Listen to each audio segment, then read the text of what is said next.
Well, last time we left off with Greatheart relating the account of Mr. Fearing, whom he had conducted to the celestial city. Mr. Fearing's way to the celestial city was difficult. There were a few places, like the Hill Difficulty and the Valley of Humiliation, where he had a much easier way than others because of the naturally timid, humble, fearful disposition that he had, but by and large, it was not a happy trip.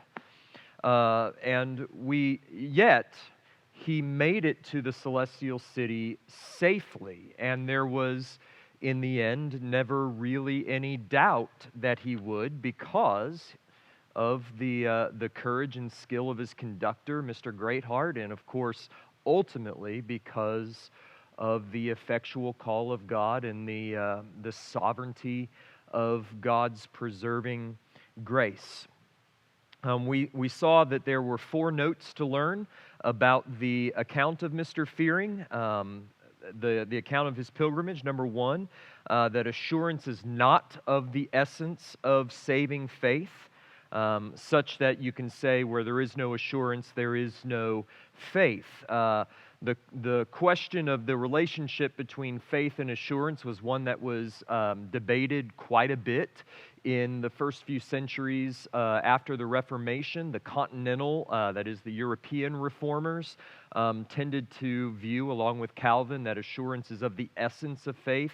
But I might quickly say that it's not that Calvin didn't think that a true believer could, in some ways and to some degrees, lose their assurance. But they did view assurance as of the essence of faith. But the English reformers, the Puritans, differentiated assurance from faith and said that you could have one without the other, because faith is grounded in the objective work of Christ, but assurance is rooted in subjective evidences of true faith.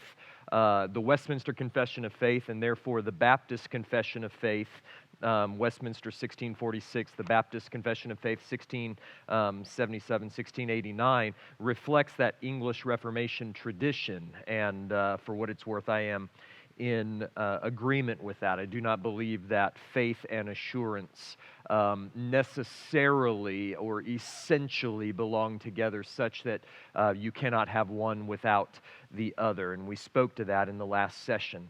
Number 2, God was merciful to Mr. Fearing. God is merciful to the fearful. He bears with the weakness of their faith. Number 3, pastors like Greatheart have a special commission to shepherd the fearful, to comfort them, to encourage them, to protect them. And number 4, Greatheart states that in one sense, such fear is actually a gift of an all-wise God. He said, some must pipe and some must weep. And Bunyan compares those saints that have that fearful disposition and those saints for whom assurance is very difficult to come by. He compares that using a metaphor of music, that some play melancholy tunes, but melancholy tunes are no less beautiful than the joyful ones. All sorts of music God has designed to be in His church. Well, Christiana then compares her experience with that of Mr. Fearing, which was very similar, save for 2 important differences. Number 1, she kept her fears to herself. In other words, she didn't share them with others, whereas Mr. Fearing was voicing his fears constantly. And number 2, Mr. Fearing's fear prevented him from knocking at the gate, at least initially. Her fear, Christiana says, made her knock even louder. So her fear drove her to knock loudly and persistently for fear that she wouldn't get in, whereas Mr. Fearing's made him very timid to knock. But in the end, he did knock and thus was granted entrance to the way. We then come to find that Mr. Fearing's testimony was an encouragement to Mercy and Matthew and James as well. And I found this to be true in my own experience. I've shared frequently in this church that During my first 2 years of seminary, first 2 years of marriage, from about '05 to '07, my soul was just assaulted by fears and doubts of the reality of my conversion and confusion as to the timing of my conversion, and was it real, and did it happen, and when did it happen?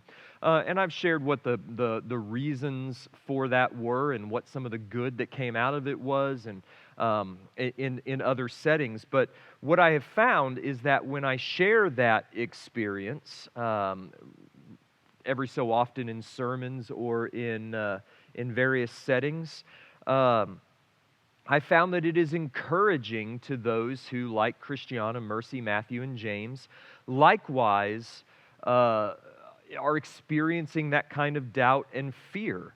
And I think that's one of the reasons why we need to share those kind of testimonies. We're certainly not alone in our sharing of those fears and our experience of those fears.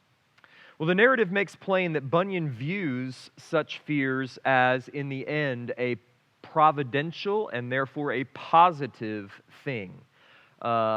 Fear of the sort that Mr. Fearing had, genuine faith that is shrouded by fear, is certainly preferable to false confidence.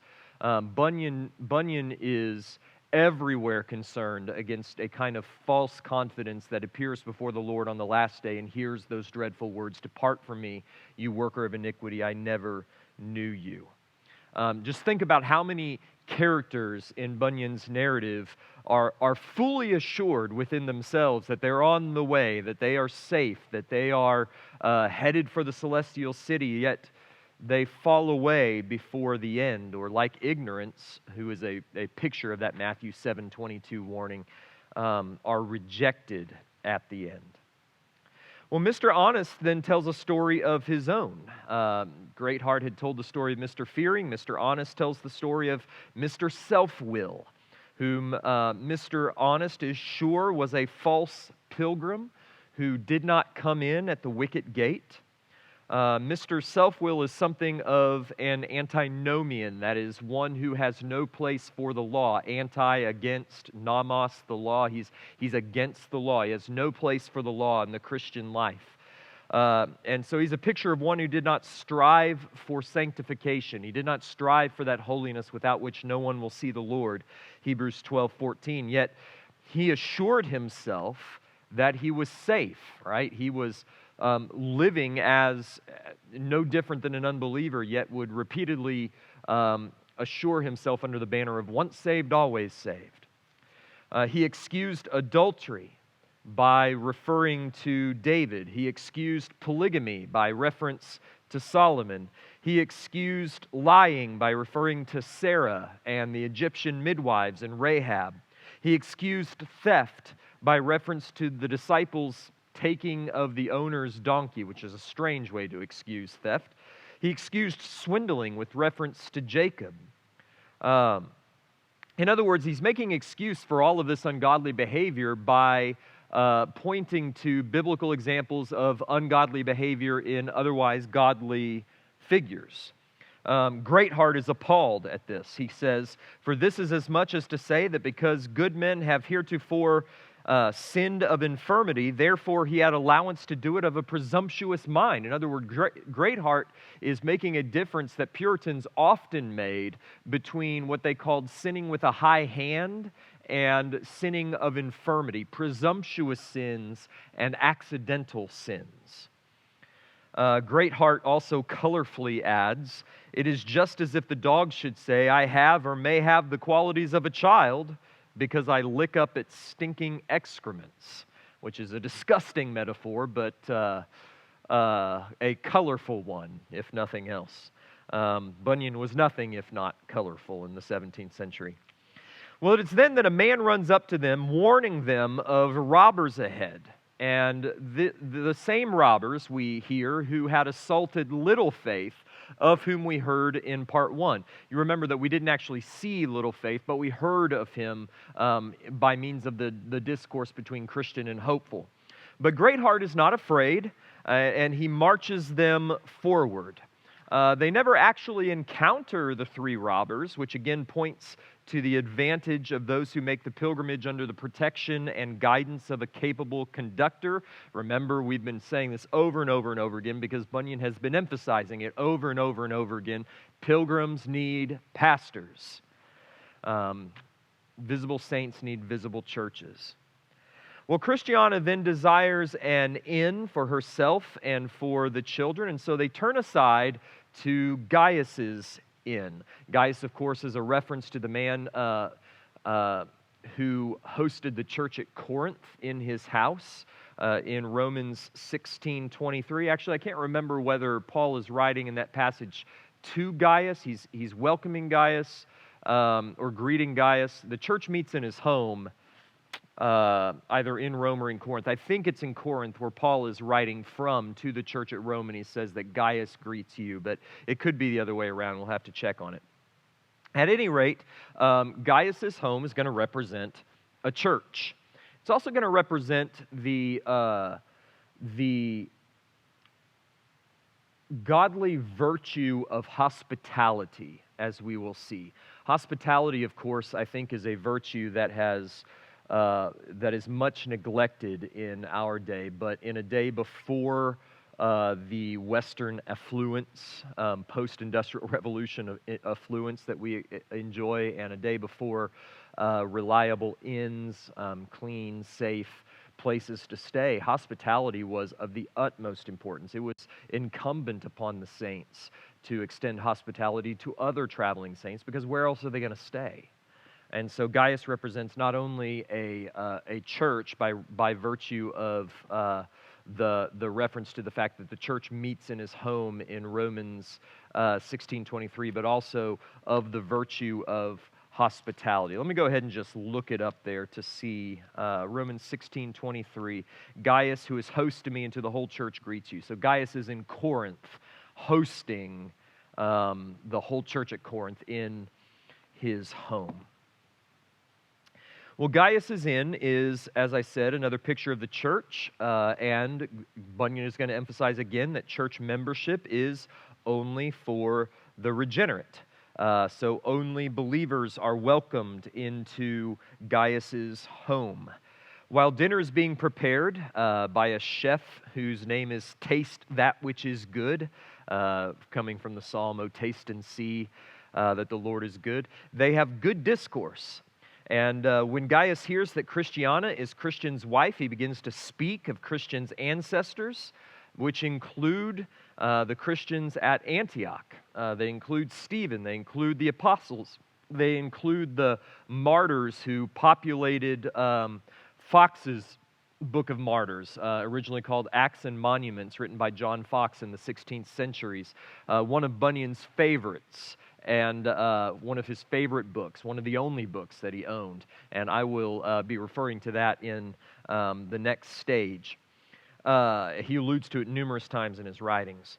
At any rate, Gaius then wishes Christiana to find wives for the boys. So look at these boys, they're of marrying age, so let's find them wives, that they may bear large families, which I think in allegorical terms would speak also perhaps to the act of evangelism. Like, let's expand the Christian family. Well, how does the Christian family expand? Well, you could make a case that it expands biologically when godly men and godly women have godly children and raise them in a godly home, but also it expands by the word of the gospel. Excuse me just for a moment.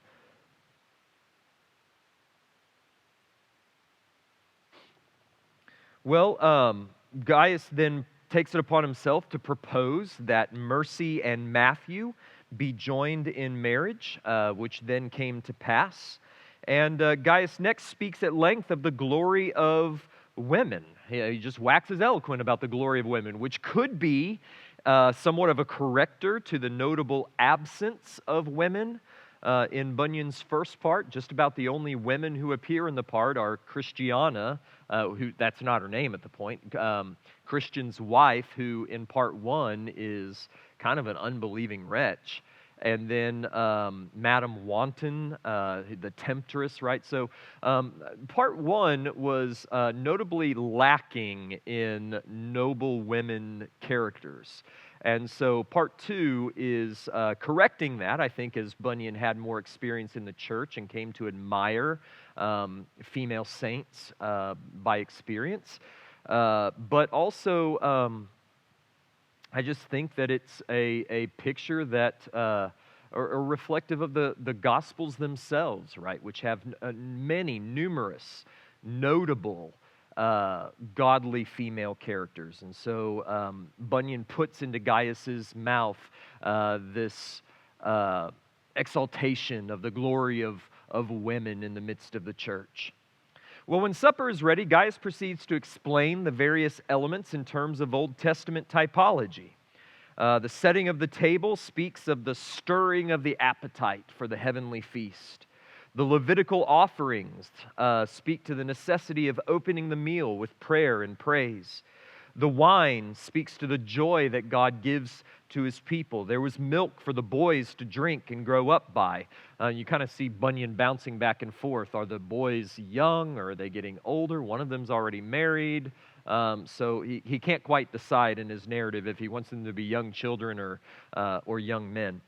There was butter and honey to strengthen judgment and understanding. There were apples, which Gaius uses to explain that it was not actually the apple that was to blame. The apple was not sin. God made the apple. God made the fruit of the tree of the knowledge of good and evil, and that tree was good. But it was sin that took that which was forbidden and ate of it, and then plunged the world into darkness. Forbidden fruit will make you sick, but not what our Lord has tolerated, Gaius says. And then there were nuts that represent difficult passages that must be cracked open before the nut may be eaten. What's Bunyan doing here? Bunyan is applying the same hermeneutic to this narrative that he applies to the Old Testament feasts in the Old Testament law. Bunyan would read through the books of Moses, he would read through the Old Testament, and he would find allegorical, typological references in every minute detail. And, there is, I think, something to be said for the fact that Bunyan was a little incautious in his typology, but no one could ever accuse him of finding the Old Testament irrelevant. And I think there's something to be learned from that. Well, next, Mr. Honest proposes to Gaius a riddle in verse, which Gaius answers in kind. Let me read that verse to you. He says, "A man there was, though some did count him mad, the more he cast away, the more he had. Then they all had good heed, wondering what good Gaius would say, and so Gaius sat for a while, and then thus replied, He that bestows his goods upon the poor shall have as much again, and 10 times more." So they entertain one another, in a day when there's no television, no radio. I mean, what do you do after dinner? Well, you sit and you propound riddles to one another. You see something of this in The Hobbit. Afterwards, Matthew and Mercy are married. And I might add that this particular portion of the narrative of Pilgrim's Progress Part 2 is quite choppy. If you're thinking, man, the writing of this section of Part 2 isn't as good, well, you're right. It's not as good. And this is one of the reasons why literary scholars look down upon Part 2 as being of inferior literary quality to Part 1. And they're not wrong. It is. Especially in this middle section. But it's not of inferior theological quality. Well, then Greatheart, to keep Mr. Honest from nodding off, interestingly enough, remember, sleep's a bad thing most of the time in the Pilgrim's Progress. Greatheart proposes a riddle, which Mr. Honest then answers. Greatheart said, "He that will kill must first be overcome. Who live abroad would, first must die at home." To which Gaius then answers, or no, I'm sorry, Honest. Honest tries to pass it off to Gaius, and Gaius says, no, it was put forth to you. So Honest says, well, he first by grace must conquered be, that sin would mortify, and who that lives would convince me, unto himself must die, speaking of the necessity of mortification. Well, then Gaius proposes a question related to the exercise of grace in overcoming sin. So what you have here are Greatheart and Honest and Gaius are discoursing rather. They're just discussing the Puritan doctrine of mortification. How is sin put to death? What's the role of the will? What's the role of grace in the mortification of sin? How does divine sovereignty and human responsibility work together in this? And they discourse, these three men, and Christiana is right there with them. They discourse all night. In the morning, Christiana asks James to read Isaiah 53, which then prompts more discussion. What do we have going on here? Well, you have Christian fellowship over the Word. You have Christian fellowship over Christian theology. What should the saints do when they get together? Well, they should discuss the things of God. They should discuss the Word of God. They should discuss the faith once for all delivered by God to the saints. And that's what they do all night long in Gaius' home. It's a picture of spiritual fellowship. It's a picture of Christian fellowship. What do you do when you get together with the saints? Well, we watch the Chiefs. Nothing wrong with that, but it's not spiritual fellowship. When do you have spiritual fellowship with fellow believers? It's a necessary part of sanctification, and it's one that Bunyan won't let us forget. Well, Gaius then suggests that the men go giant hunting after breakfast. It's a good thing to do after breakfast, especially after a sleepless night, I suppose. So they go giant hunting. Giant Slaygood dwelt only about a mile from Gaius' inn, and so when they come upon giant Slaygood, they find him about to devour one feeble mind. Greatheart declares to Slaygood that they are come to avenge the pilgrims that the giant has killed. And after a fierce battle, Greatheart prevails. Bunyan writes, so he smote him and slew him and cut off his head and brought it away to the inn. He also took Feeble Mind, the pilgrim, and brought him with him to his lodgings. Joseph Ivamy and a man named Scott in George Offer's 1854 edition that I'm reading from, there are all of these notes that Offer had compiled and put in the footnotes. Ivamy and Scott suggest that giant Slaygood represents a, quote, a wicked, cruel man, a mere cannibal invested with judicial authority, a selfish, malignant persecutor who intimidated feeble-minded professors by fines and imprisonments to the hazard of their own souls. By the thieves of whom he was master were perhaps intended the common informers who got their living by giving evidence against nonconformists. Some cruel magistrates pursued them to death. In other words, giant Slaygood represents the persecuting magistrate in 17th century England. The thieves who seem to work for giant Slaygood represent the informants who would inform upon nonconformist believers and would make money thereby. And that they call these magistrates mere cannibals means that they devour men, their own kind. They devour their own race by these fines and imprisonments that they inflict upon them. So giant Slaygood represents another persecutor of the saints, particularly, Ivamy and Scott say, of feeble-minded professors, feeble-minded Christians who were unable to put up much of a fight against the persecutions of the state. Well, the Pilgrim company, then hear Feeble Mind's testimony, and I'd like to read that to you.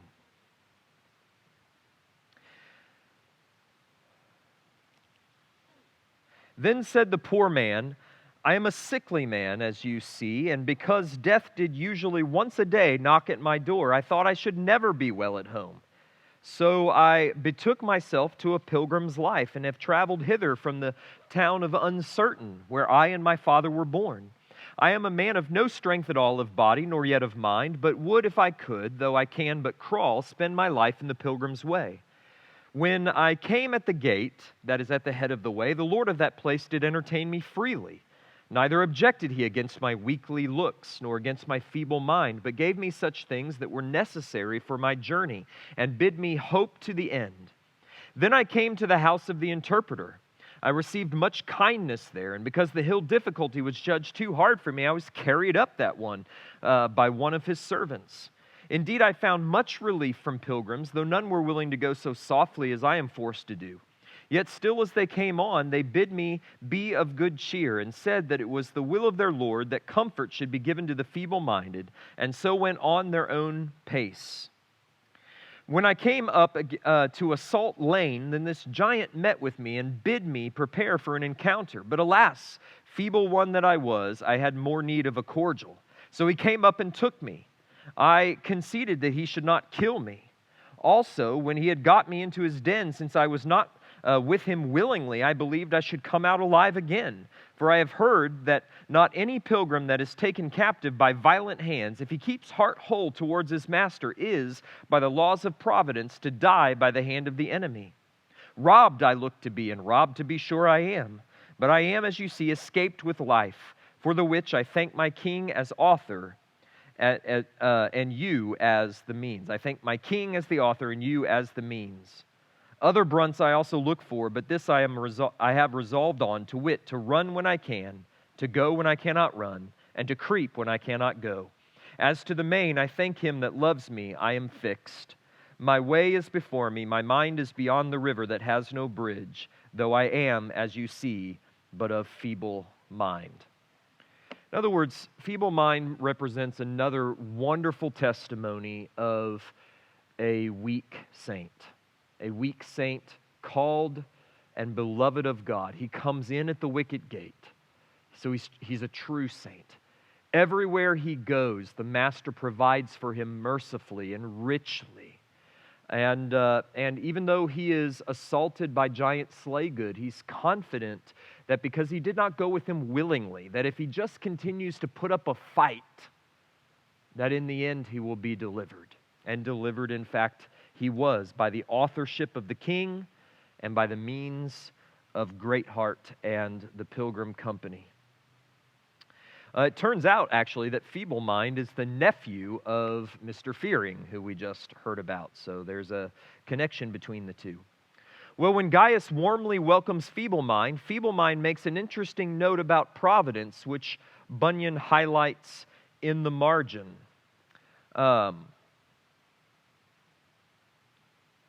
Bunyan writes, notice to be taken of providence. And the note is this: even the terror of the giant served Feeble Mind's good. For had he not been assaulted and robbed, he had never enjoyed Gaius's hospitality or the Pilgrim Company's fellowship. This gracious providence is then highlighted by the startling report of Mr. Notright's being killed by a bolt of lightning. So in other words, Romans 8:28 is at work here. God causes all things to work together for good to those who love Him and are called according to His purpose. So even Feeble Mind's being taken captive and assaulted by the giant Slaygood serves for his good, because if that had not happened, he would not have met Greatheart. He would not have had a conductor the rest of the way, and as we will see, he would not have entered into the gates of the celestial city. So even God's frowning providences, as they're sometimes called, work together for our good.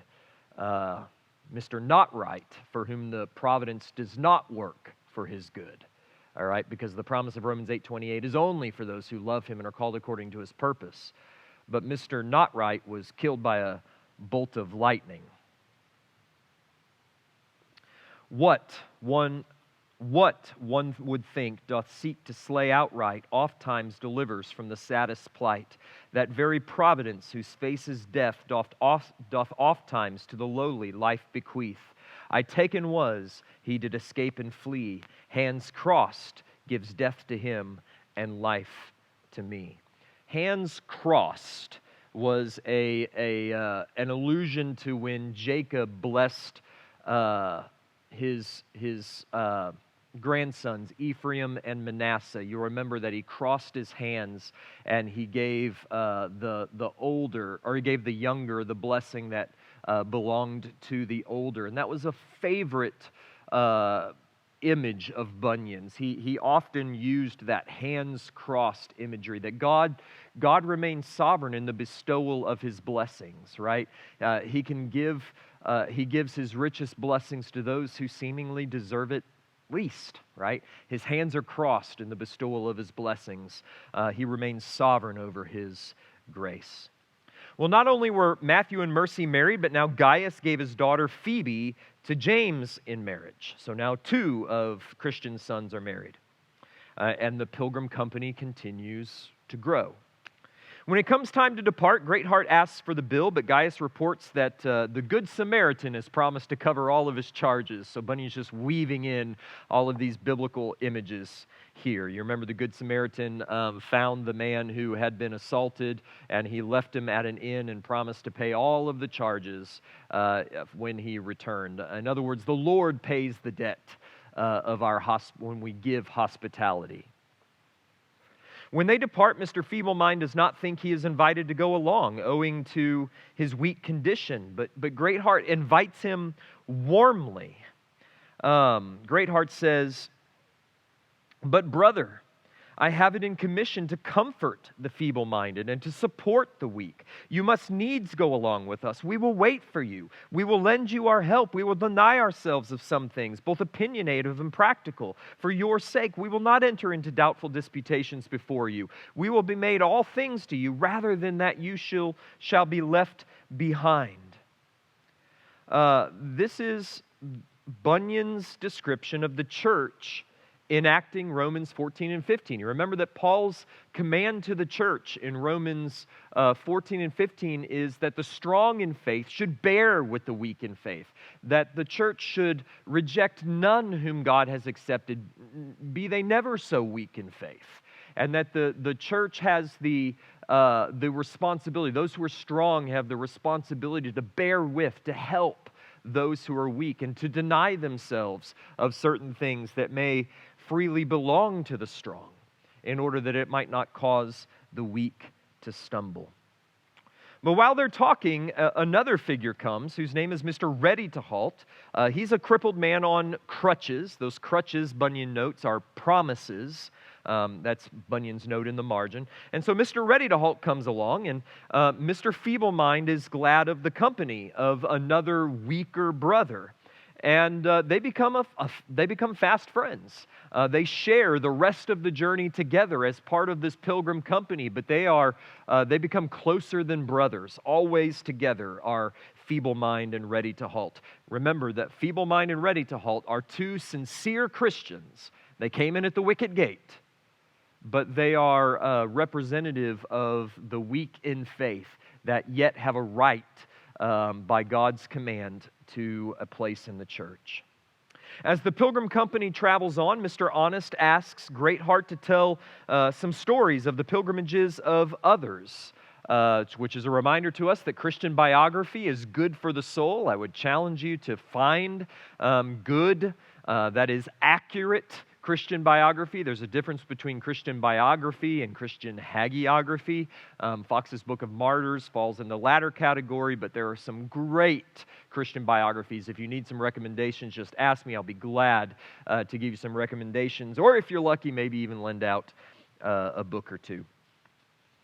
When they come within sight of Vanity Fair, Greatheart, who has been there many times, been through there many times, he directs them to the home of a Mr. Nason, who is a figure who likewise shows hospitality to the Apostle Paul in Acts chapter 21. In the course of the dialogue, we come to find that there are a handful of believers now in Vanity Fair, probably the result of Christian and faithfuls' sojourn there and their faithful testimony, in the case of faithful, even unto death. Not only Mr. Nason and his family, but Mr. Contrite, Mr. Holyman, Mr. Love Saint, Mr. Dare Not Lie, Mr. Penitent. We also come to find out that the state of Vanity Fair has changed somewhat since Christian and faithful were persecuted there in part 1. The tenor of the town has, according to Mr. Nason, become more moderate. Faithful was persecuted, was the last pilgrim to be burned at the stake. Mr. Contrite says that he thinks his death is a burden of shame upon the people of the town. You got to get a reflection of the way that even the conformists, even just your run-of-the-mill people of Bedford, were probably ashamed of the way that the dissenters were treated when persecution had died down. They were ashamed of the way that they had joined in with the mob in demanding torture and demanding death and imprisonment and exile for the dissenters. And this is reflected in the way that Bunyan writes Vanity Fair, which is probably reflective of London in the early 1680s. So Mr. Contrite says that faithful's death is a burden of shame upon the people of the town. In fact, he was the last pilgrim to be put to death there. In some parts of town, religion is even counted an honorable thing now.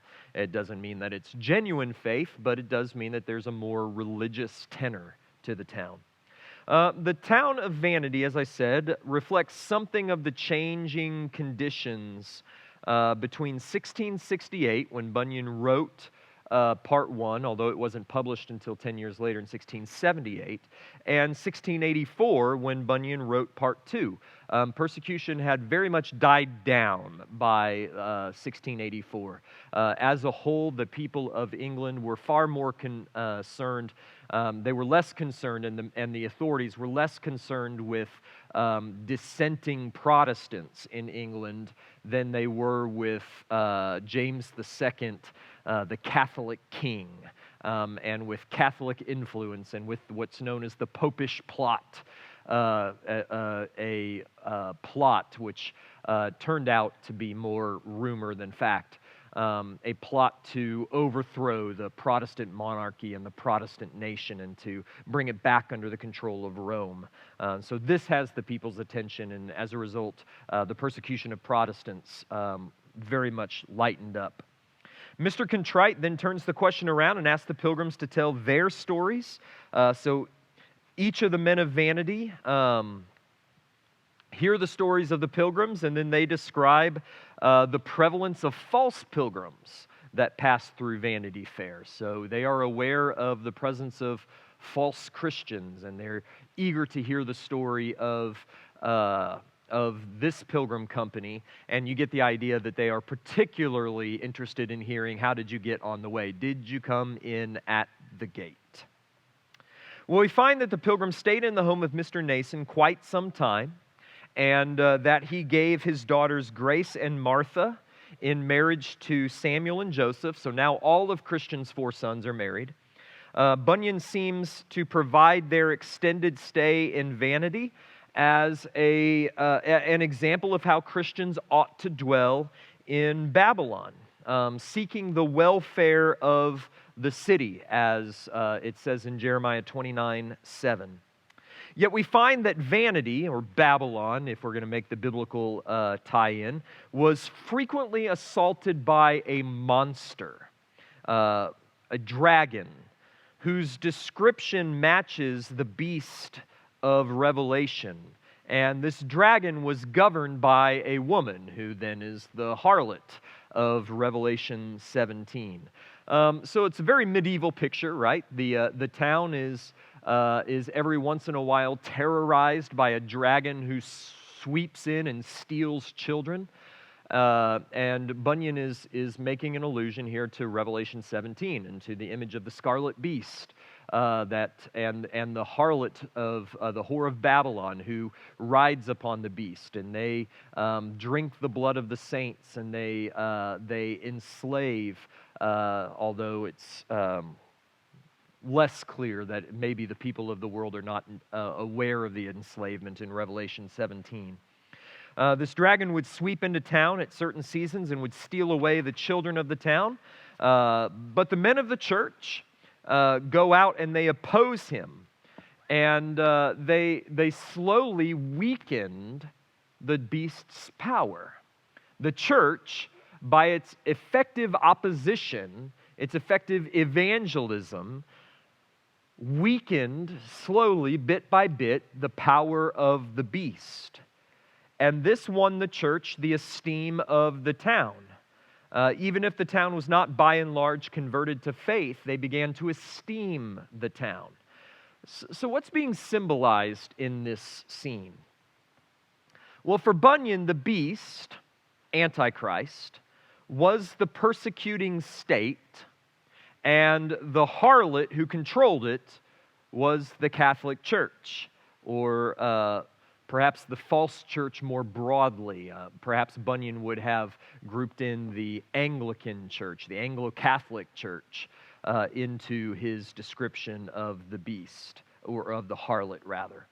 The slow weakening of the beast and of the harlot, I think, represents Bunyan's post-millennial hope that the gospel and the kingdom of Christ, which for Bunyan represented in England the dissenting churches, the true Protestant dissenting churches, it was Bunyan's hope that the gospel and the kingdom of Christ, the church, would win out and eventually conquer the world, thus establishing the millennial reign of Christ. So both the religio-political context and the eschatological outlook represented by this scene are very foreign to us. We live in a culture in which the church and state are radically separated. And Bunyan did not. He did not advocate for an absolute separation of church and state. He had a role for the Christian state, as did most people in his age, in his day and time. Nor are we, by and large, convinced of a post-millennial eschatology where the church is going to gradually conquer the world and Christianize the world, and that when Christ establishes his millennial reign upon the earth, that Jesus is going to return to a converted earth and establish his millennial reign over a converted earth. Usually, if you're amillennial, as I am, or if you're premillennial, you don't think that Jesus is coming to a converted earth. You think that Jesus is returning to judge a rebellious earth. So depending on whether your eschatology is or pessimistic, or how pessimistic it is, mine's pretty pessimistic, then this is going to seem strange to you. But Bunyan had an optimistic post-millennial eschatology that had a place and a role in the future, in the present and the future, for the Christian state. Bunyan was certainly not alone in his post-millennialism. That was the dominant eschatology of the Reformation and of the post-Reformation churches, including of Bunyan's Puritan pedigree. All right, well, moving on to stages 17 and 18 then.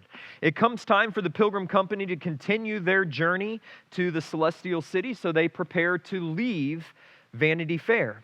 And on their way out of town, they stop at the place that the place where Faithful sealed his testimony with his blood, which Bunyan says was to their benefit.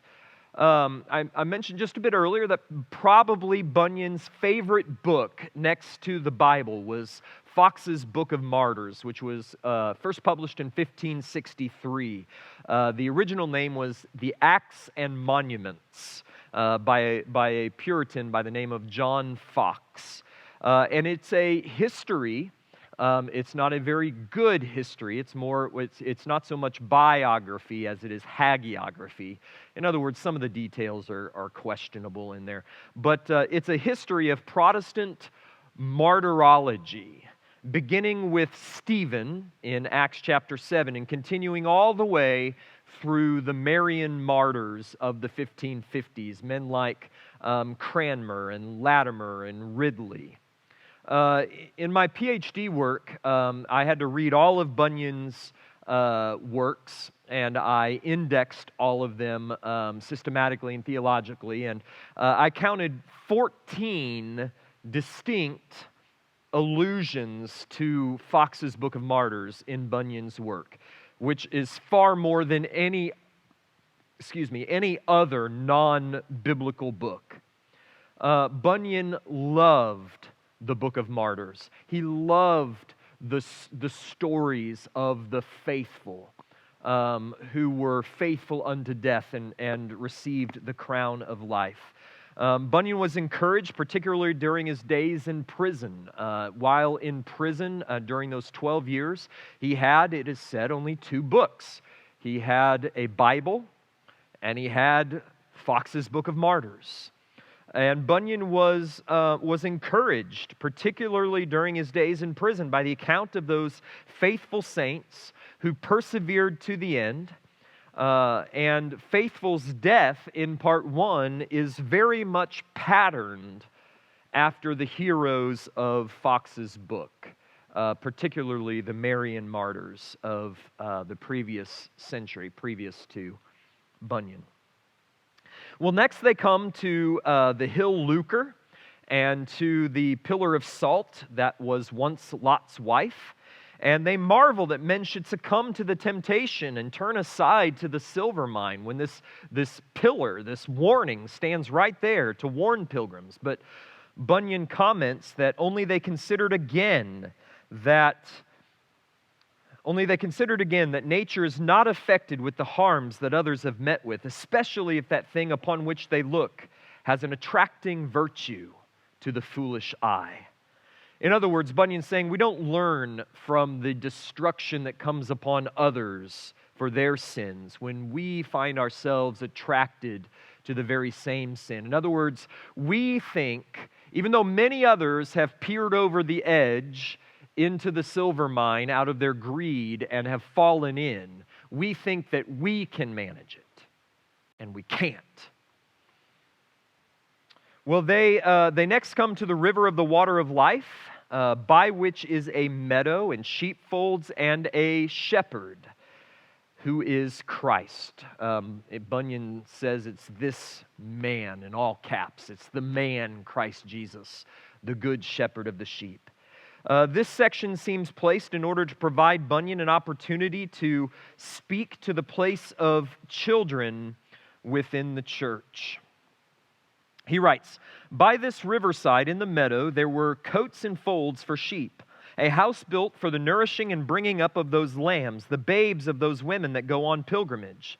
Also there was here one that was entrusted with them, who could have compassion, and that could gather these lambs with his arm and carry them in his bosom, and that could gently lead those that were with young.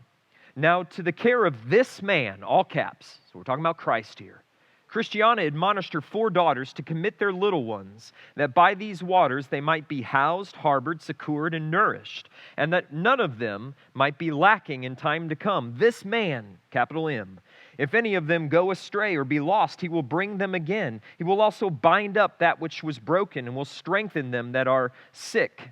And he references Ezekiel 24. In other words, it's a prophecy of Christ, who is the good shepherd in opposition to the false shepherds that Ezekiel describes. "Here they will never want meat and drink and clothing. Here they will be kept from thieves and robbers. For this man will die before one of those committed to his trust shall be lost.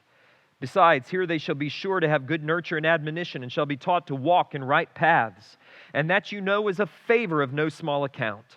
Also here you see are delicate waters, pleasant meadows, dainty flowers, varieties of trees, and such as bear wholesome fruit. Fruit, not like that Matthew ate, that fell over the wall out of Beelzebub's garden, but fruit that procureth health, where there is none, and that continueth and increaseth wherever it is.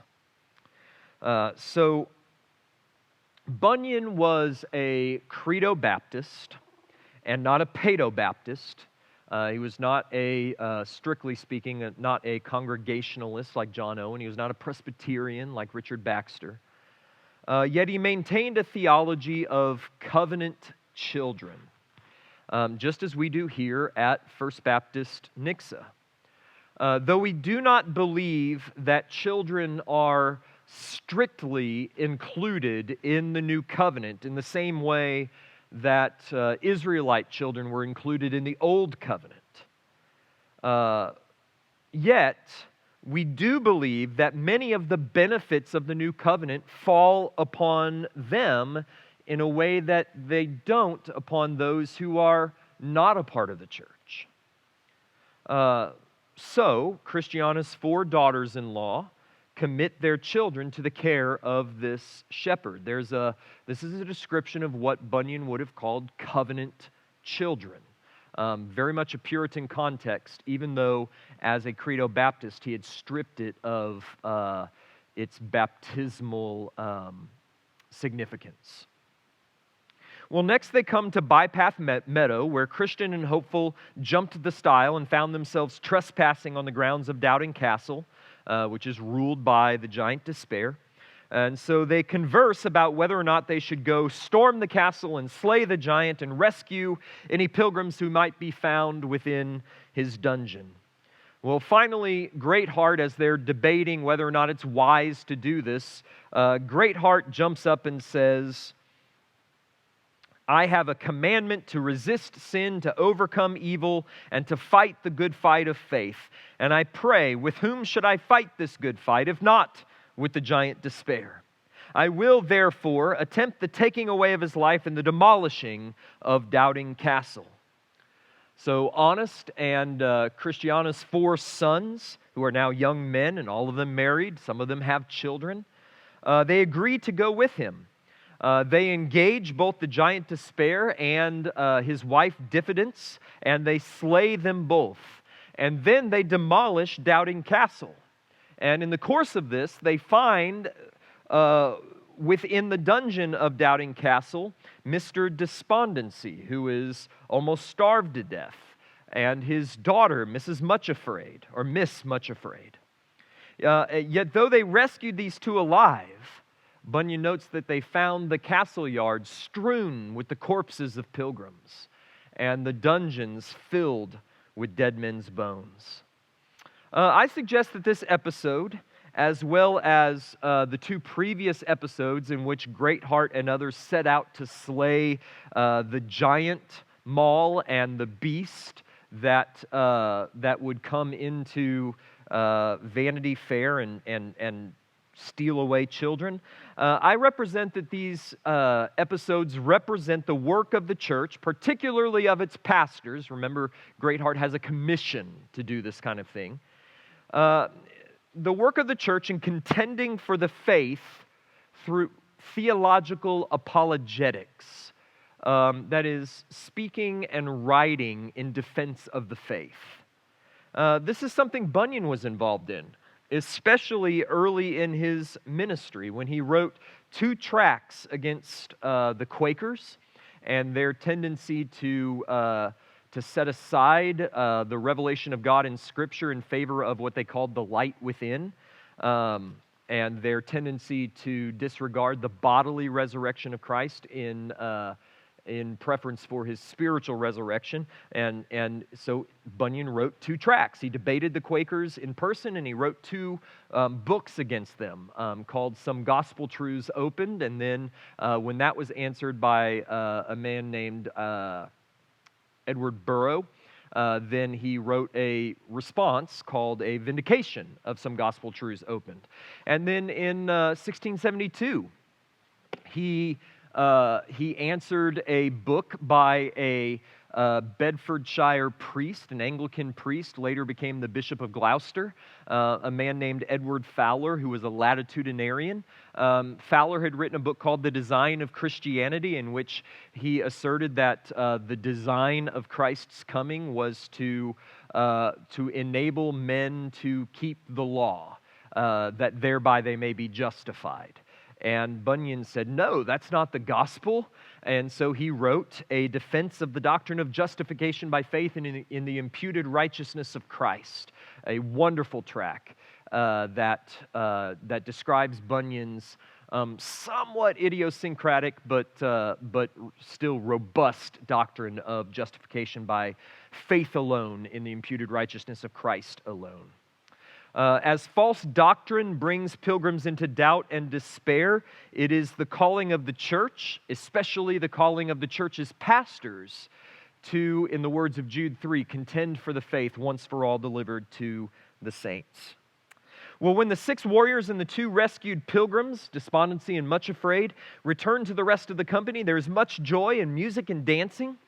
Greatheart then takes the head of giant despair and he impales it on a pole, and he places it next to the pillar that Christian had erected as a warning to pilgrims. For, quote, sin can rebuild the castle, make it remain, and make despair the giant live again. In other words, sin will bring pilgrims into despair and make them prisoners in Doubting Castle. The company then proceeds to the Delectable Mountains. The shepherds welcome them warmly, even those among them who are the most infirm. The weak in faith, once again, we see are welcomed warmly into the church, especially welcome. You are welcome to us, the shepherds say, for we have comfort for the feeble as well as for the strong. Our prince has an eye to what is done to the least of these. Therefore, infirmity must not be a block to our entertainment. In other words, if one is truly a pilgrim, then infirmity, weakness of faith, must not prevent them from being welcomed into the church.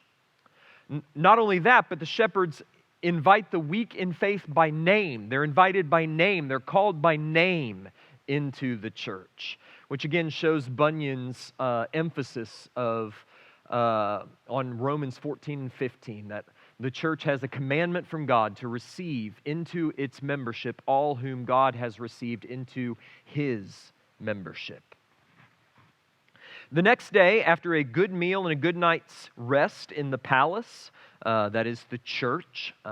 This is the only place, I don't think it was mentioned in part 1, that the abode of the shepherds is called a palace, but that harkens back to the Palace Beautiful. It's clearly meant to be understood as a church.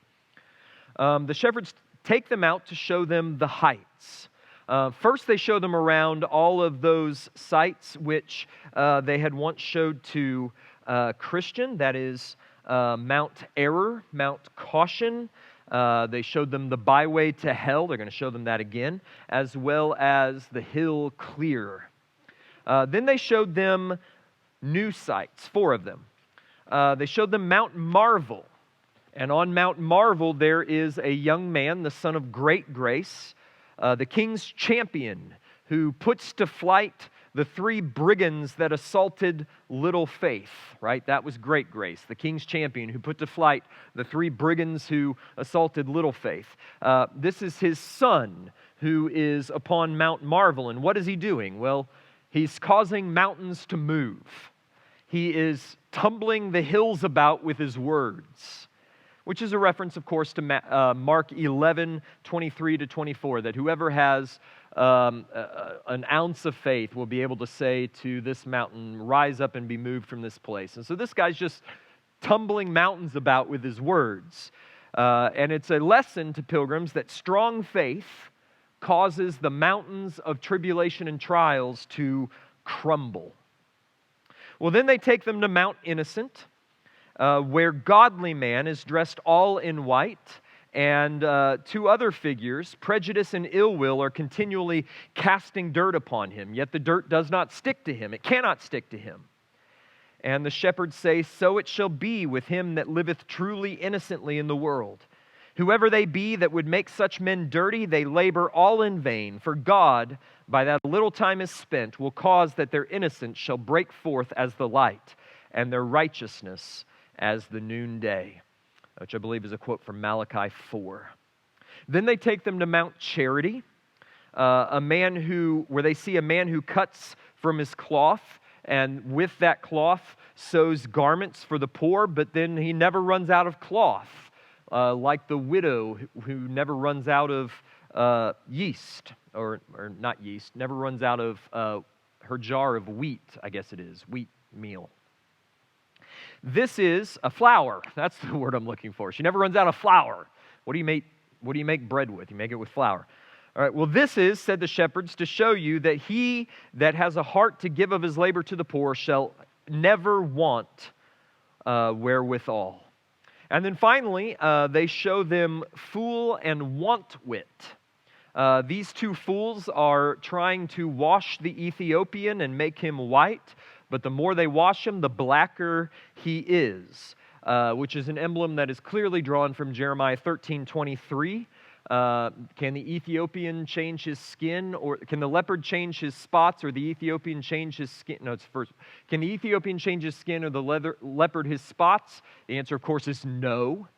Well, then neither can you, who are accustomed to doing evil, turn and do good, which, of course, speaks to the necessity of regeneration, which, of course, Jesus was also speaking to in Matthew 5:20, when he says, unless your righteousness exceeds that of the scribes and Pharisees, you'll in no wise enter the kingdom of heaven. In other words, you can't just wash your sin away by your own works. Well, then Mercy requests, and it is granted to her, to look into the hole in the hill that is the byway to hell. And there she hears the curses of the damned emanating therewith, and she trembles. And it's good for us to do so as well. It's good for us to read passages like, for instance, Revelation 14, where the smoke of their torment rises day and night, and they have no rest day and night. It's good to hear the echoes of hell and to tremble. It reminds us to stay on the path. Mercy then longs for a looking glass, that is a mirror that hung in the dining room of the shepherd's palace. This mirror, Bunyan notes in the margin, represents the Word of God. It reveals both the face of the individual and the face of Christ. And clearly it is good to long for it. Mercy says, "I'll die if it's not given to me." And so Christiana encourages her to ask of the shepherds, and she does. And let me read to you what this says. "Now the glass was one of 1,000. It would present a man one way with his own features exactly," and he cites James 1:23, "and turn it but another way, and it would show one the very face and similitude of the Prince of Pilgrims himself. Yea, I have talked with them that can tell, and they have said that they have seen the very crown of thorns upon his head by looking in that glass. And they have therein also seen the holes in his hands, in his feet, and in his side. Yea, such an excellency is there in that glass that it will show him to one where they have a mind to see him, whether living or dead, whether in heaven or earth, whether in a state of humiliation or in exaltation, whether coming to suffer or coming to reign." At first glance, it may appear that Mercy desires this mirror out of vanity. You kind of think that Bunyan might be saying, well, this young woman desires the mirror to look at herself with. But it's not the case. The mirror represents the Word of God, and it becomes apparent in the course of the narrative that Mercy desires it not out of love for her own reflection, but like Narcissus, but rather out of love for the image of Christ that she sees therein, out of love for the Word of God. So blessed are those women that long for the Word of God more than for worldly mirrors. They long for truth more than vanity. The shepherds then give commendations to the men and jewelry to the women. which is a reference to 1 Peter 3 through 4, that the adornment of godly women is not gold or jewels or precious stones, but a godly and quiet spirit, which is precious in the sight of God. The shepherds, however, do not give to the company the same warning that they gave to Christian and Hopeful. Why? Because these pilgrims have a conductor. When they were minded to go hence, they let them go in peace, but gave not to them those certain cautions which before were given to Christian and his companion. The reason was, for that these had great heart to be their guide, who was one that was well acquainted with these things, and so could give them their cautions more seasonably, to wit, even then when the danger was nigh and approaching.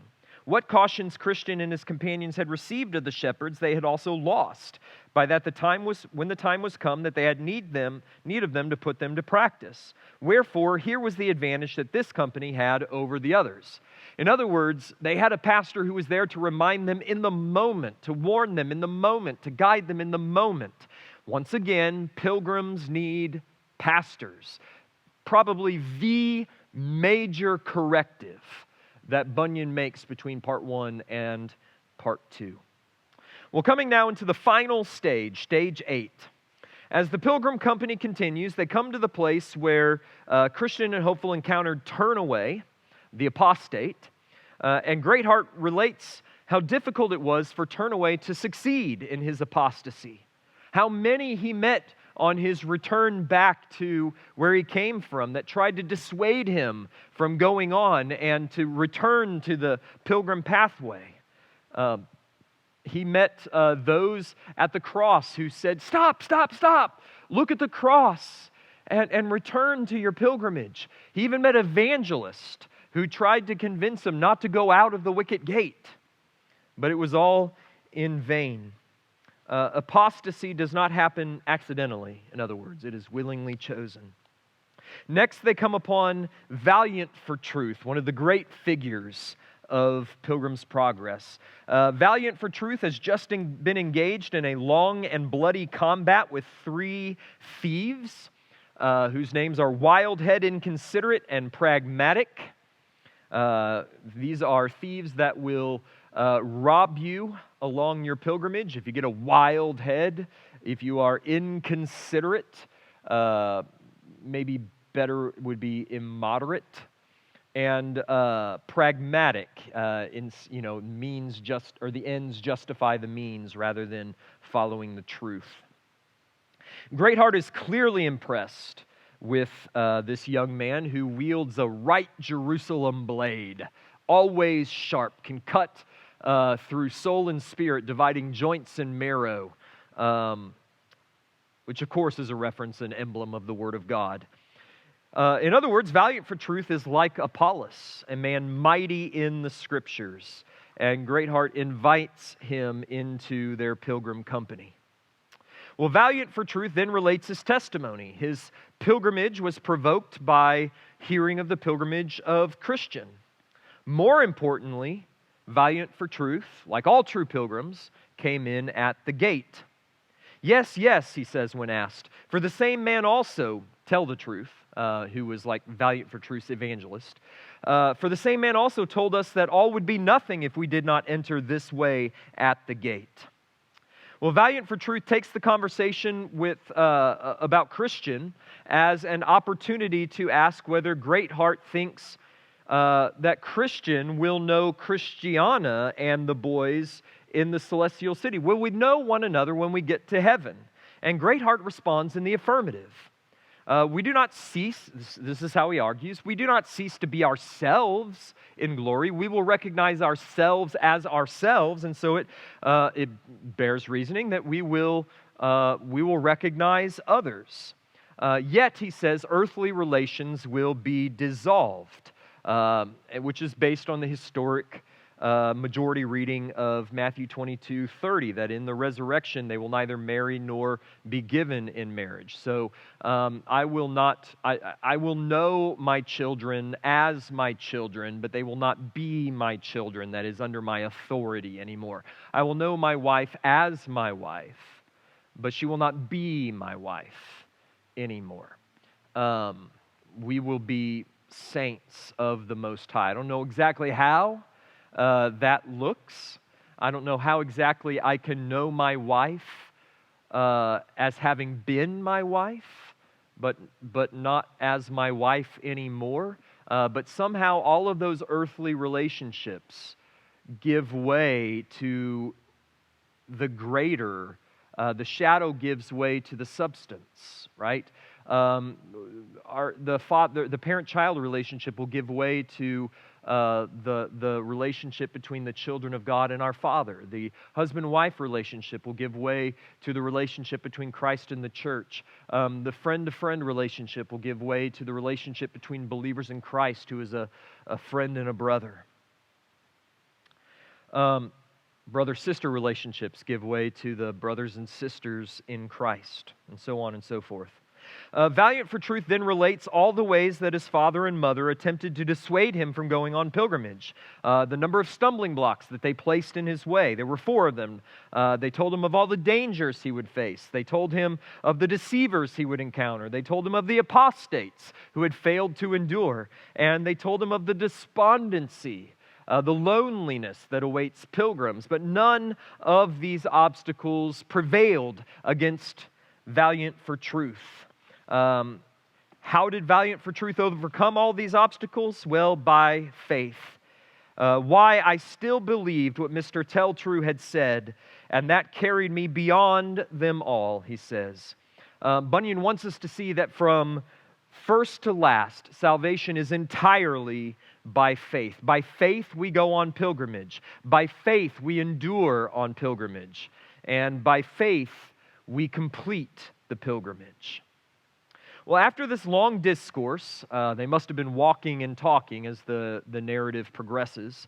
They come to the enchanted ground where the air naturally tended to make one drowsy, Bunyan writes.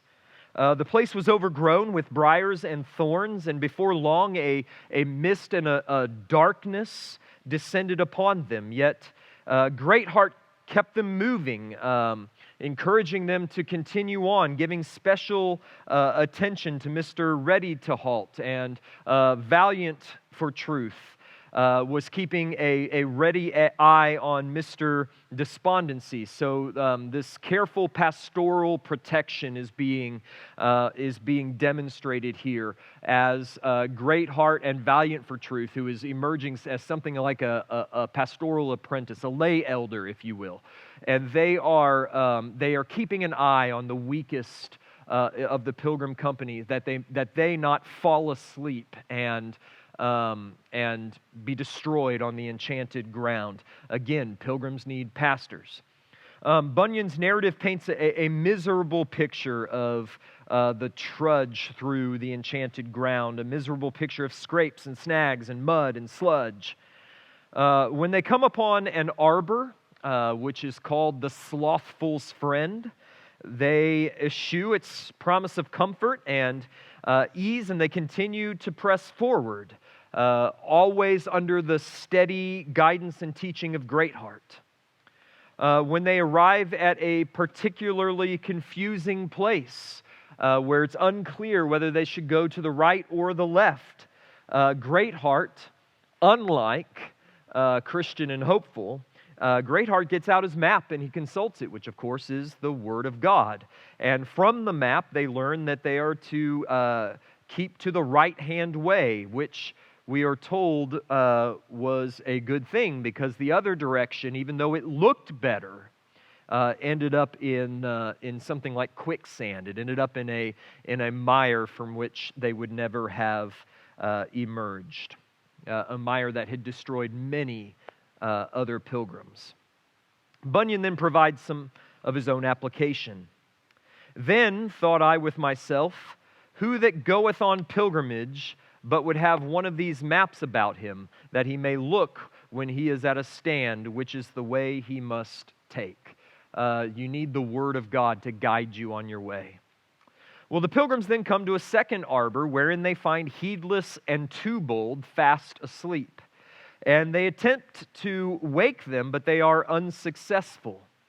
And Greatheart explains that the enchanted ground is one of the last refuges that the enemy to Pilgrim's has. Wherefore it is, as you see, placed almost at the end of the way. And so it standeth against us with the more advantage. For when, thinks the enemy, will these fools be so desirous to sit down as when they are weary? And when so like to be weary as when almost at their journey's end. Bunyan is warning against the spiritual slumber that often befalls pilgrims in their twilight years. He's warning against the complacency that so often comes with retirement age, right? I've done my part, I've fought my battles, I've paid my dues, now I'm just going to sit and soak. And just like a sponge, when you sit and soak, you just sour. And that's why there's so many sour seniors. Not in our church. In our church, our seniors are lovely. I mean that sincerely. But in many churches. So Bunyan's warning against complacency in our latter years. That's where the enchanted ground lies, and that's where Satan has his last refuge. Why? Let me read it to you again. For when, thinks the enemy, will these fools be so desirous to sit down as when they are weary, and when will they be so weary as when they are near their journey's end? Finally, the grandchildren of Christiana cry out to God, who, as a result of their prayer, lifts the fog and makes their way more clear. And when the mist clears, they come upon a man who is on his knees, engaged in deep and fervent prayer to God. So they wait for him to conclude his prayer, but when he does, he takes off running for the celestial city. And Greatheart calls out to him then to wait for them, which he does. Mr. Honest recognizes him as Standfast, and he says he's a right good pilgrim.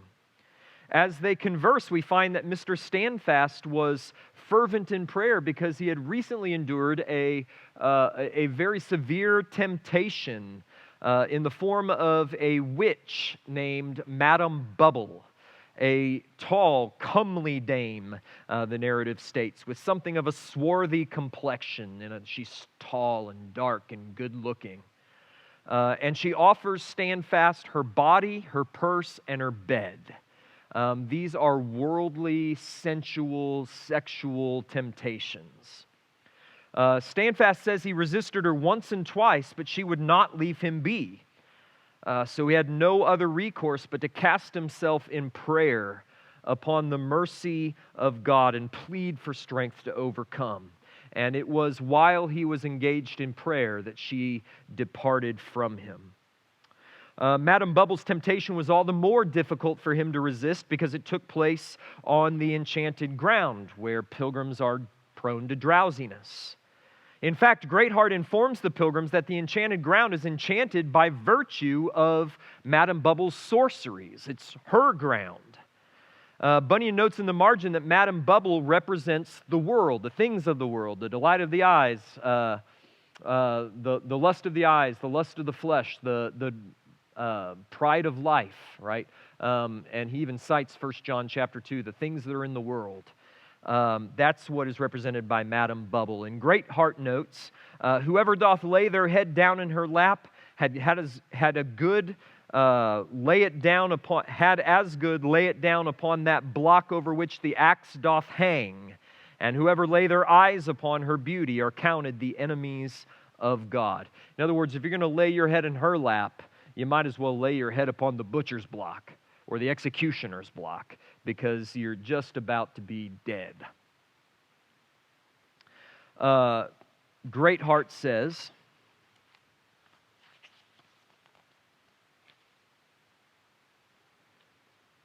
this woman is a witch, and it is by virtue of her sorceries that this ground is enchanted. Whoever doth lay their head down in her lap, he as good lay it down upon that block over which the axe doth hang, and whoever lay their eyes upon her beauty are counted the enemies of God. This is she that maintaineth in their splendor all those that are the enemies of pilgrims. Yea, this is she that hath bought off many a man from a pilgrim's life.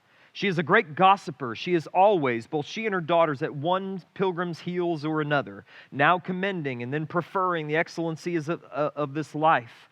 She is a bold and impudent slut. She's a prostitute. She will talk with any man. She always laugheth poor pilgrims to scorn, but highly commends the rich. If there be one cunning to get money in a place, she will speak well of him from house to house. She loveth banqueting and feasting mainly well. She is always at one full table or another. She has given it out to some places that she is a goddess, and therefore some do worship her. She has her times in open places of cheating, and she will say and avow it that none can show a good comparable to hers. She promiseth to dwell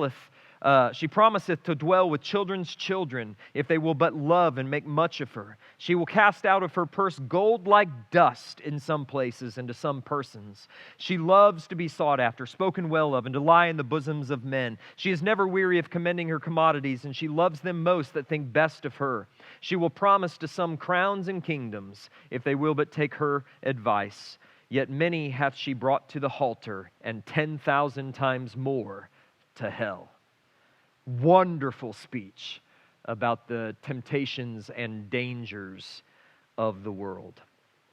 Finally, the Pilgrim Company arrive in Beulah land, that place that stands on the banks of the river of death within sight of the celestial city beyond the river. Beulah land represents something of a hospice ward. It's where the saints go to await their upward call. So it's representative of that station of life where the saints prepare to die.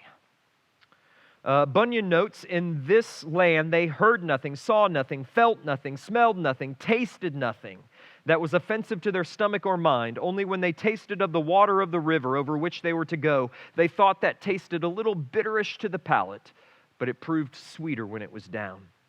He also notes of the river that it has been in a manner dry for some, while it has overflowed its banks for others. In other words, death is experienced differently by all. Well, Christiana is the first to receive her post from her letter, her invitation from the celestial city, informing her that she would be called to the celestial city within 10 days. Interestingly, the messenger that brings the post gives her a token of his office. He shows her his seal. And this token is an arrow with a point sharpened with love, let easily into her heart, by which degrees wrought so effectually within her that at the time appointed she must be gone. In other words, the arrow is a gift of God's grace that prepares the saints to die.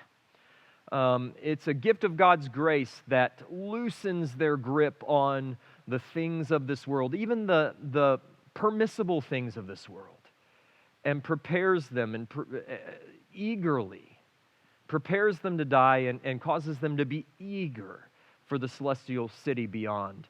And I've seen that with dying saints. They just loosen their grip on this life, and they begin to long intensely for the life that is to come. And that's what's being demonstrated here in Christiana's arrow. Well, Christiana calls for Greatheart and asks him to give her instructions for how to cross the river, which he does. He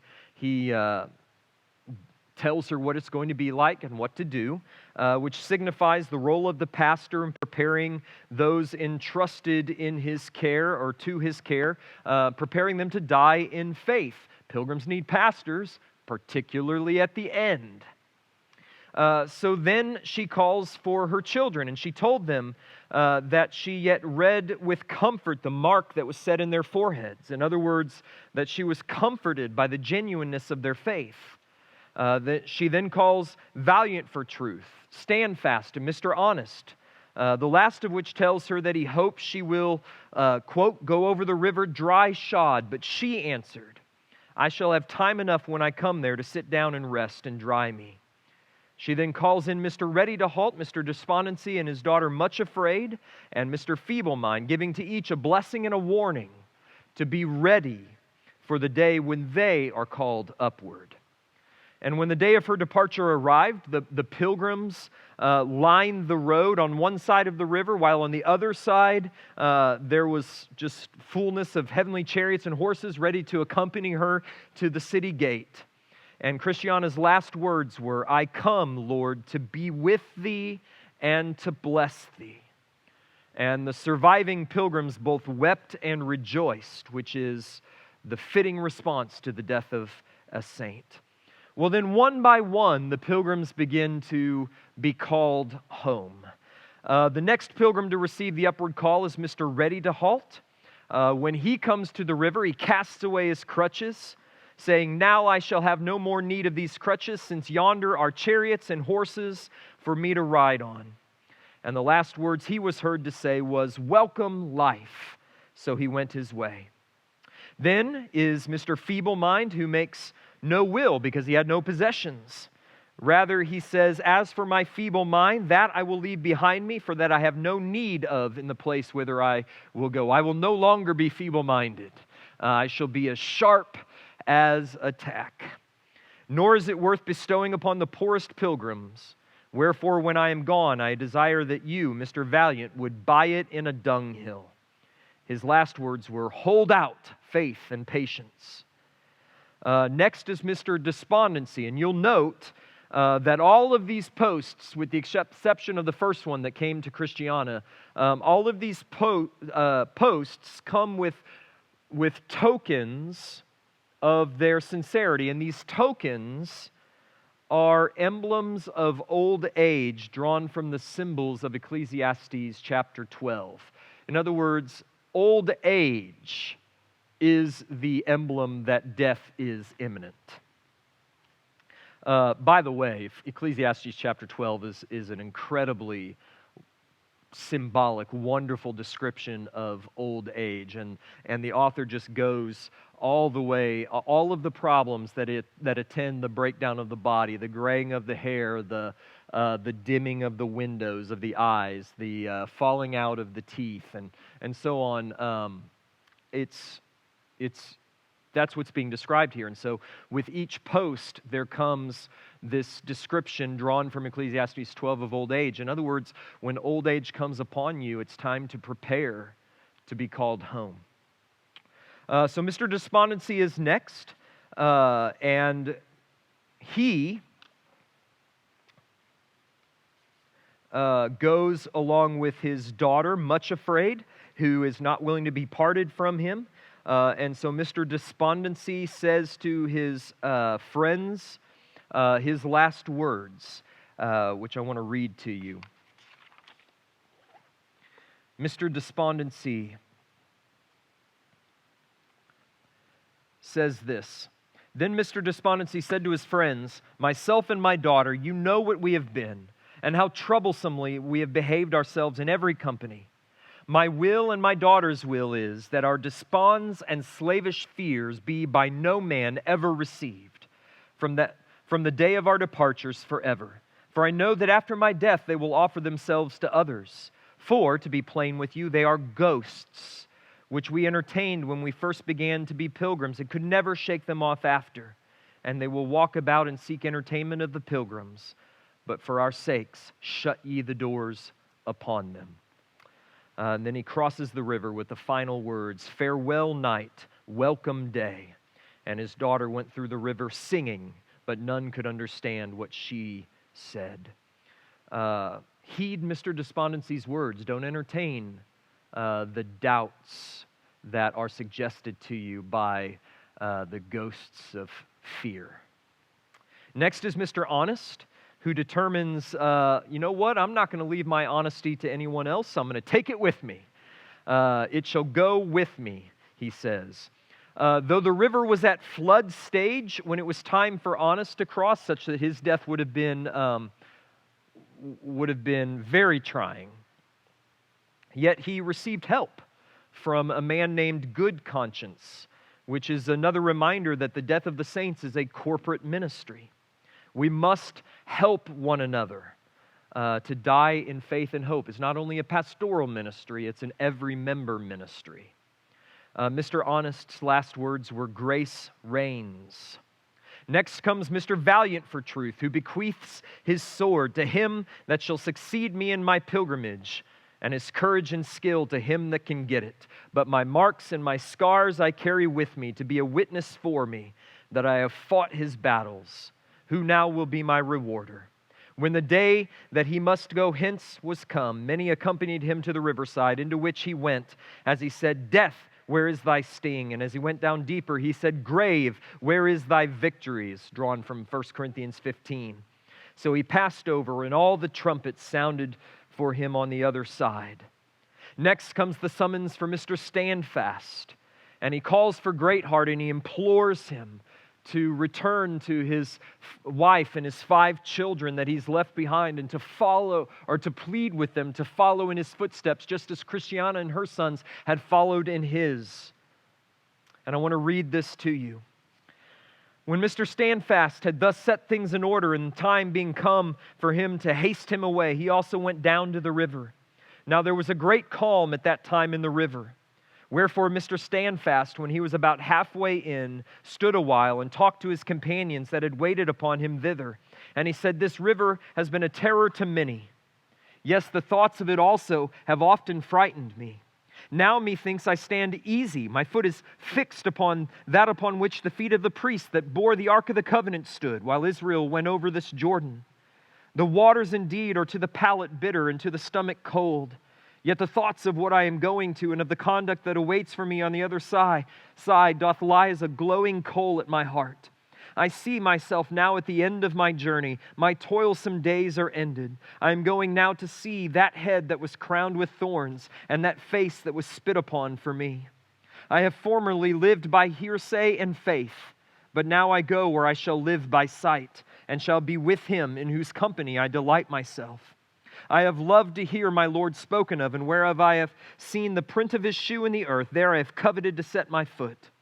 His name has been to me as a civet box, yea, sweeter than all perfumes. His voice to me has been most sweet, and his countenance I have more desired than they that have most desired the light of the sun. His word I did use to gather for my food, and for antidotes against my faintings. He has held me and hath kept me from mine iniquities. Yea, my steps hath he strengthened in the way. Now while he was thus in discourse, his countenance changed. His strong man bowed under him. And after he had said, Take me, for I come unto thee, he ceased to be seen of them.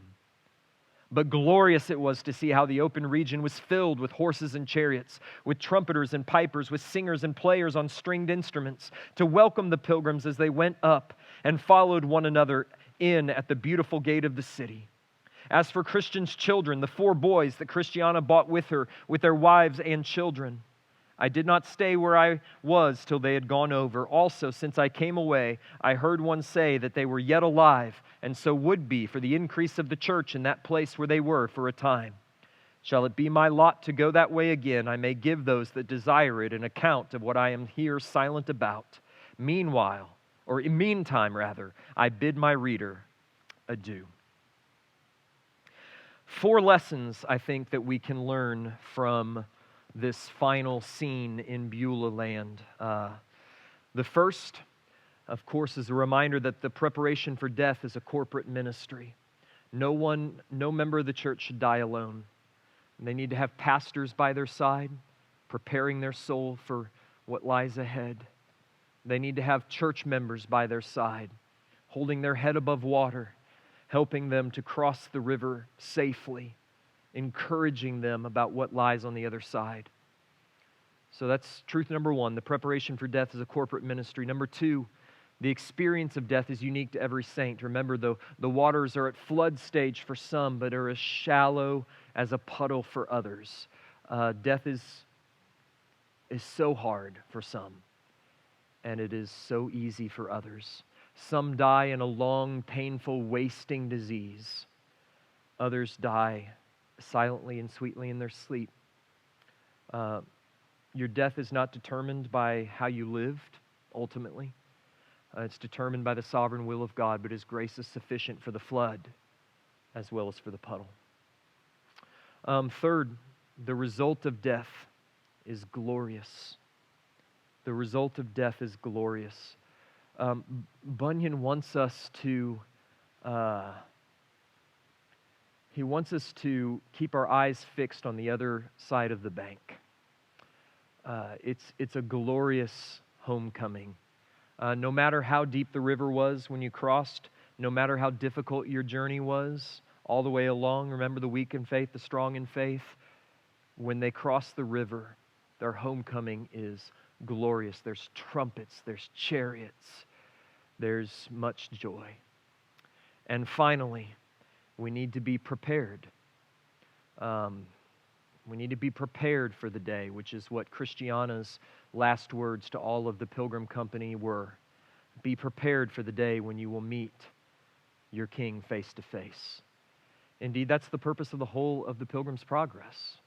It is all designed to prepare us to meet the King, to start our pilgrimage, to start it off right by entering through the wicket gate, to leave our burdens at the foot of the cross, and to persevere through the hill difficulty, through the valleys of humiliation and the shadow of death, remaining faithful through Vanity Fair, avoiding the pitfalls of the hill lucre and doubting castle, heeding the encouragement and exhortation of the shepherds of the delectable mountains, staying awake and sober on the enchanted ground, and preparing ourselves in those last days in Beulah land.